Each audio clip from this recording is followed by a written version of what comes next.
ready to ride some bikes today?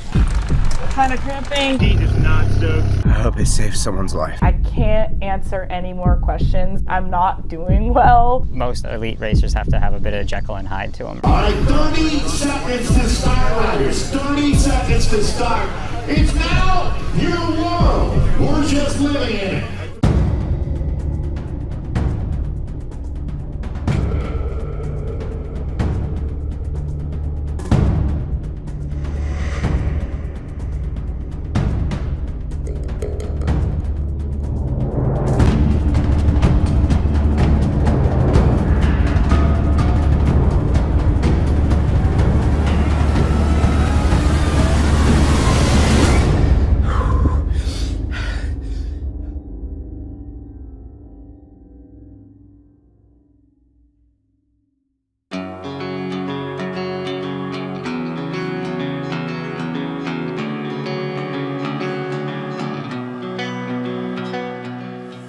Gravel racing started in the US, and it was just these mass participation events that people were getting out further in nature and just having a good day on the bike. I think it's a fresh breath in cycling. That's all it is right now. It's a new space, and it's exciting and it's fun, and the fact that more people want to come here, it's good. We're still in the moment of a rising tide raises all boats. These events just seem to capture everything people love about riding bikes, like the camaraderie, doing hard things, challenging yourself, the ability to just have fun and ride your bike or do something competitive. I'm inherently competitive with myself. And I'm kind of a perfectionist, and I feel like each race is kind of a test. And I do believe that the best way to grade myself is by winning. It's like you did everything right, you aced the test, and that's a job well done. I am scrappy and tenacious, especially in a race. There is a switch that flips. Very competitive. I think most elite racers have to have a bit of Jekyll and Hyde to them, right? You know, you have a number on your plate, so it's always been competitive, but the competition was only within the race, and it was about the camaraderie of doing this massive effort together and sharing that experience.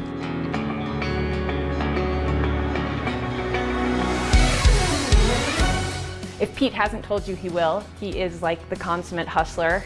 And, you know, whereas someone on a team could be at Steamboat Gravel just like back at their condo with their legs up all day, not having to do the rounds, someone who's a privateer is probably hosting a shakeout ride, or they're at a happy hour. I just think it's more of a hustle. He is a great example of the privateer model. I'm sure a lot of other athletes have watched him and how he's created relationships and used that as a model. Pete's not out there just to like party at the back. And yet it's important to him that, you know, some of what made gravel so beloved to him in the beginning remains. And I think he wants to be a part of like preserving that while at the same time racing and doing his job.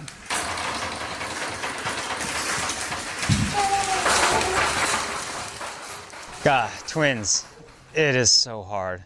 Just everything is doubly hard, you know, it's like, I feel like it'd be easier to single parent a singleton than dual parent twins even. But it's a lot of fun. As long as I can continue to do bikes in some way, shape, or form and make that my way of earning a living for my family, then I'm gonna be happy. My name is Pete Stetna. I am a professional off-road bike racer.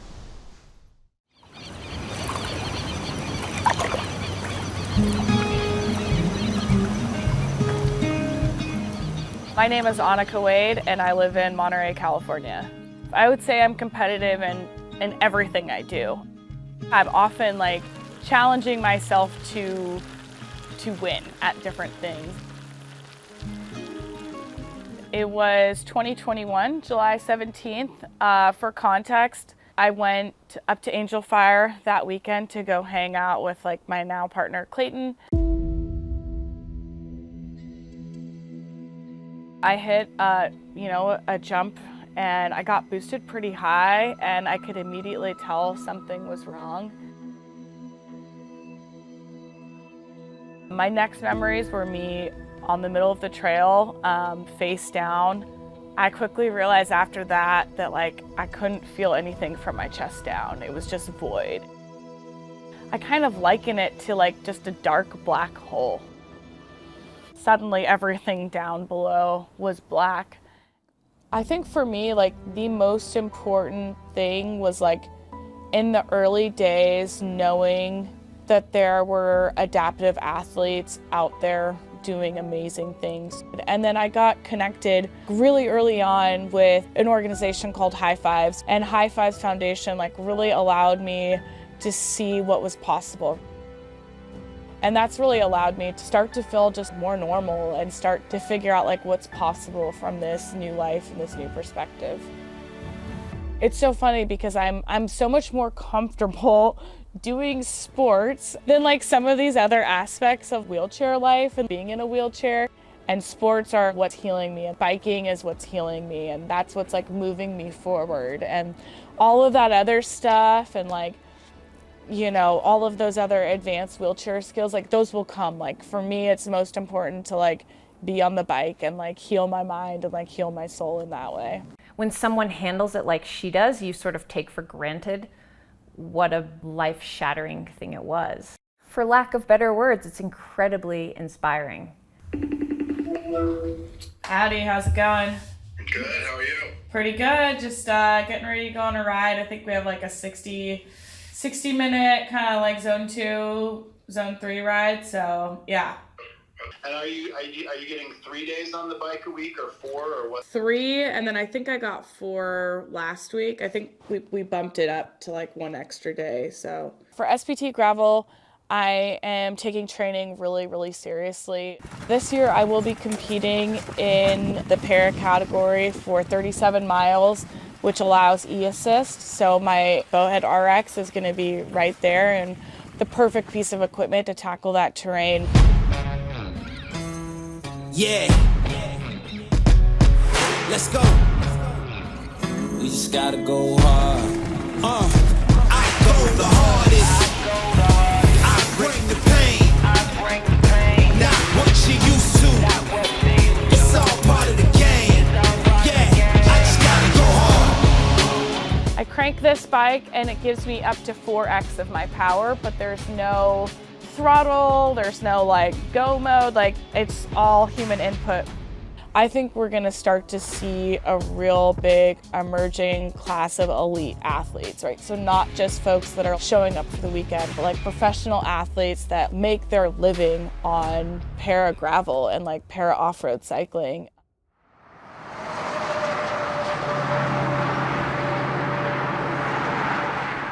My journey is not about weight loss.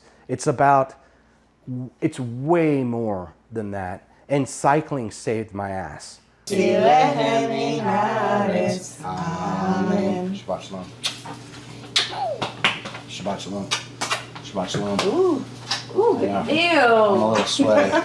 I set my goal to ride the black last year, my first year to ride. And I did great. I made it to the last checkpoint. And I knew, given my speed that I was at, that I was probably gonna finish about 9:30 p.m. So I chose to do the blue, which is 100. This year, I'm definitely going for the black. I'm training even harder than I was last year. Day 40, and I'm averaging over 270 watts. That's a lot. Baby, don't hurt me. I'm at work right now, baby. I'm at work. That's the best part.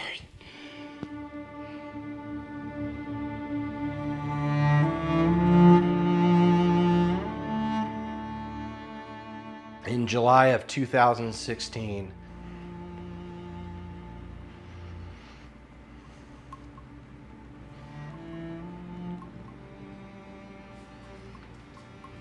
I got a phone call from my dad. I knew exactly what had happened without him saying it to me. But I called my dad right back and I said, "What is going on?" And my father said, "I'm not going to tell you over the phone. You need to come here now." And so I hauled ass to my parents' house. Nothing could prepare you for your mother to say, I can't lose another son. In that moment, my life changed. My brother was having a very tough time in life. He was struggling, and ultimately, he took his own life. I really struggled to try to help him before his passing. That's why I help promote mental health awareness.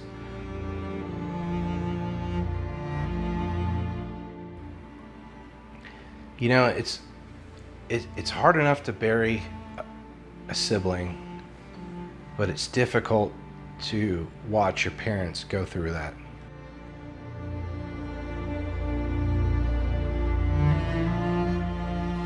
Three years ago, I was ill. My weight had gotten out of control. I was pushing over 430 pounds. Finally, they tested me and saw that I was now a type 2 diabetic. My A1C was almost 12, which is really, really high. I sat in the doctor's office, and literally the moment he goes, Jonathan, you're a type 2 diabetic, my mother's words in my head was, I can't lose another son. I made a change that day, completely.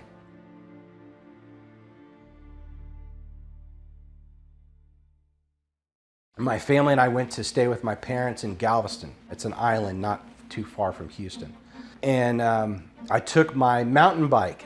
So I set off, I said goodbye to the family one morning. I set off to get on the seawall, and I get to the end of the seawall, and I'm literally saying out loud, that's it? That's all? And so I immediately got on the freeway, and I said, I'll just ride to the next water tower. And then I saw another water tower. I'm like, what's another water tower? Before I knew it, I'm at the end of the island. Whew. I turned around, and I was hit with such a strong coastal headwind. My feet are going 100 miles an hour, but my big old body is going about 2 to 5 miles an hour. It was, oh man, I had not realized I had a tailwind behind me the entire way. And I'm like, how am I gonna get back? And I said, I could easily pick up the phone and have someone pick me up, but I wanna finish what I started. It was like an addiction just went off. I was like, I wanna do that again, but this time I wanna go farther. I wanna learn how to get stronger so I can go farther. I wanna learn what about nutrition. I wanna know what I need to do so that way I'm not in the condition I am. I'm Jonathan Cohen, and I'm from Houston, Texas.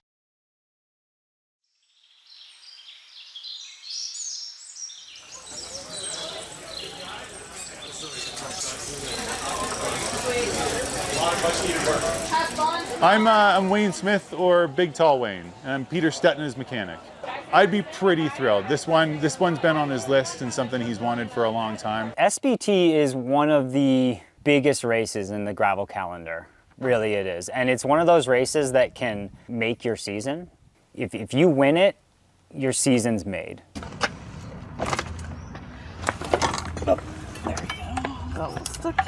Mentally, I'm feeling really good. Physically, feel like I've trained as much as I can. Coming back here it's pretty emotional and it's exciting. I finally get to race the race that I've been training for. So now it's 2 years later. I have a different bike, I have a different body, a different whole set of experiences and life, but a lot still stays the same, right? Like I'm still on the Ride for Racial Justice team, still training hard and still showing up to race. It's a big year for me. I'm excited, and I'm nervous at the same time. So I hope I finish by 8:30 p.m. If not, I'm bringing some lights and whatever it takes to finish, it's on. Nope. I'm going for a ride with my best friends. I can't sing with a lick, and that probably messed up those lyrics, but hey, who cares? I'm in Steamboat, Colorado. Good morning. through the next couple of hours, we'll be starting all of our categories, but this is the granddaddy of them all. When you look at gravel racing, they talk about that champagne gravel and what Steamboat gravel means to this sport. This is our Super Bowl. So we're gonna count you down in 5, 4, 3, 2, 1.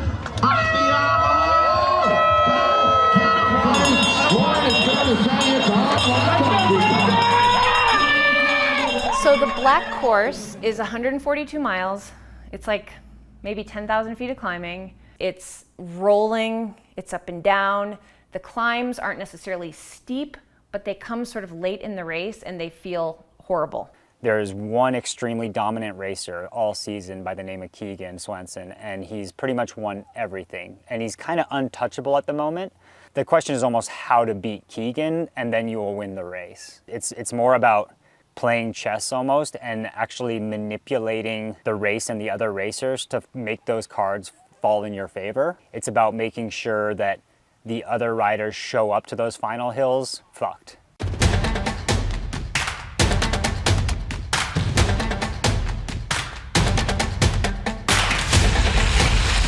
Pete Stetina just lubing up his chain after that grass section. Chase group's coming.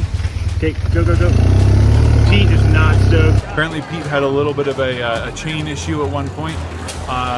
Seems like he was looking for some lube or something. Not sure what happened, but we'll see. It's that Chase group. Again, Pete Stetina in there now. He can still do it, so day's not over yet. Oh, you're pro. You're not moving fast enough. Come on. Go, Pete! I didn't know this was a cyclocross heckler zone. Sorry. Go, Pete! Go, Pete!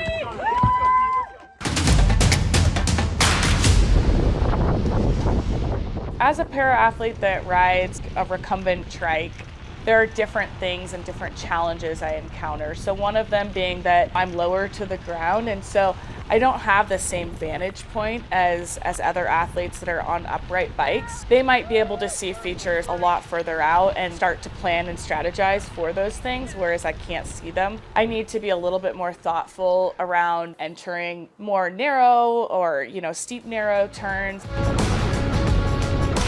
I didn't really have a lot of coffee this morning. Yeah, my shoulders are like kind of cramping, but it's not too bad. Haven't thought about what happens after I cross the finish line, but in so many ways it's like, let's just keep going. I want to come back next year and be stronger and faster and be able to bring more folks into the fold as well.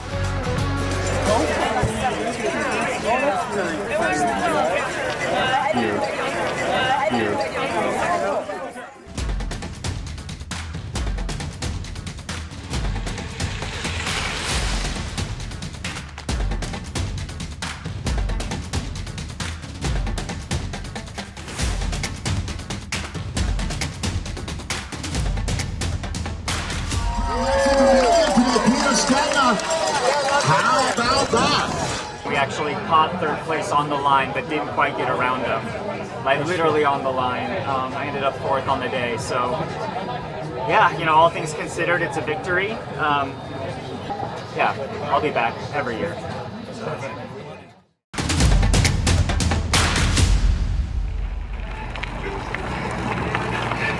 It's the longest climb of my life. I think it's a 6-mile climb, man. Last year, I was going up the 3-mile climb. I had to pop off my bike several times and walk it up the mountain.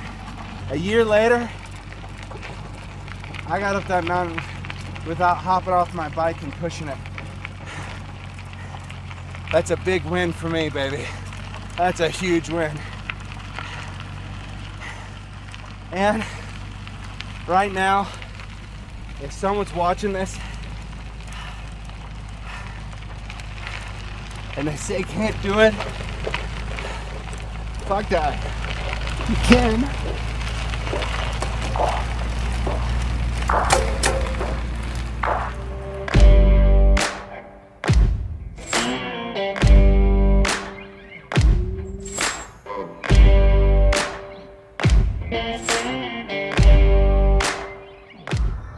I literally don't want to stop today.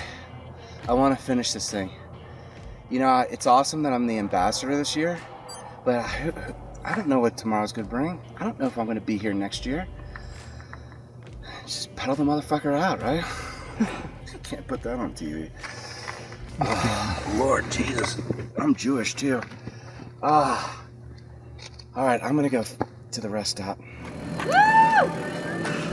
Thank you for waiting. I really appreciate y'all. Seriously, am I really the last one? You are. Now I have to finish, right? Because y'all stayed so late. Yeah, you're gonna finish. You don't have to, you're going to. All right, I gotta go. Remember when I saw you 2 days ago, you told me, tell me I'm gonna be okay. You're gonna be okay. Okay? If you get any cooler, I don't know what to do. Yeah, we finished. Thank you. Have a good ride. Thank you. Thank you, ladies. I appreciate y'all. How many more miles is it? 25. 25 or 30? 25. 25. All right, I gotta go. I'm really falling apart. Christmas. Baby!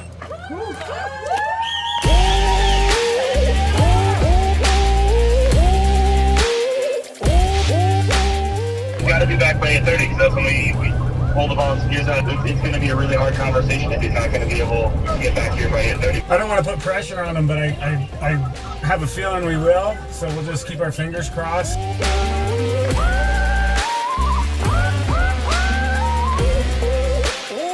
There's only one thing that I hope of any of this. I hope it saves someone's life. I hope it does. At least one person. There's a lot of people that just don't want to live to the next day. I hope this damn video gets at least one person to the next day. I couldn't save my brother. I hope to God this saves someone. I'm gonna ride.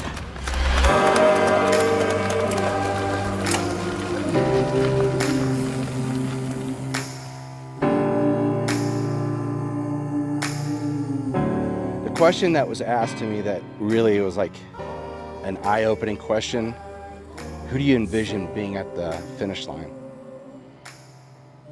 And it's not who I envision or who I want, who I wish could be there at the finish line. It's all the people that are with me during the ride, the memories that I have, you know, all those that just keep pushing me. It's all the training that I do. So getting to the finish line at SBT, that's great. It's phenomenal. But for me, it's just the start to something new.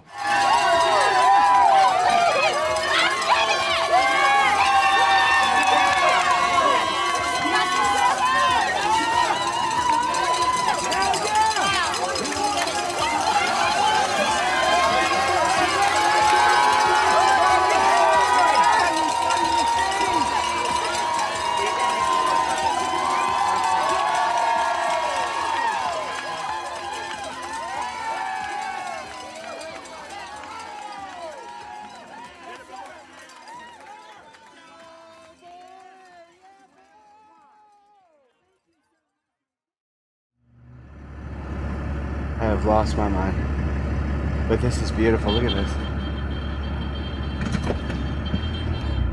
Is that a pizza delivery? Or is that Elvis?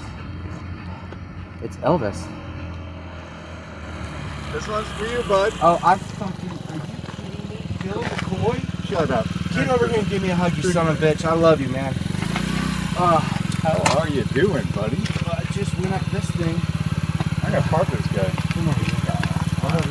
How are you? Oh my God, You're dude. doing it, bud. Oh my God. Hey, I don't want to weight you down, but I think you need this. Let's do it. That's a good look, bud. You're a good look. I think this is the longest climb of the ride. Yeah. I just realized I'm here for the downhill. All day, every day. And we just call them, hey, Texas, keep it up. I just can't believe I just did that. It's a lot different from Galveston up here, huh? Oh. You know, Peloton classes taught me how to do that. I like those long jam band songs. Garmin better find my way home. I know what the song is saying, but my Garmin better find my way home. So what? So like 15 more miles or something like that?